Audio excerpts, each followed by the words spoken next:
Diwata sumagot na sa mga akusasyon sa kaniya na namimili na daw siya ng pakikiharapan. Sinagot ng sikat na social media personality at paresan owner na si Diwata ang mga akusasyon ng mga netizen na namimili siya ng mga taong pakikiharapan at pagbibigyan niya sa pagpapapicture taking at nang iisnab siya kapag hindi big time ang vlogger na dumadalaw sa kaniya.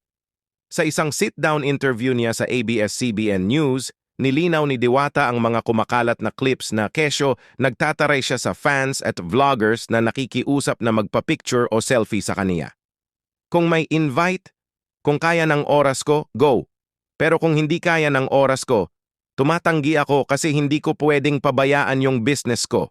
Kaya lang talaga minsan marami talagang makukulit. Minsan nga kahit natutulog na ako, may kakatok ng 2 AM para magpa-picture lang. May ganong eksena.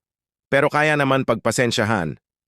Ang nakakalungkot nga lang, yung mga hindi lang napapagbigyan ng picture kung ano-ano na ang sinasabi at ina-upload.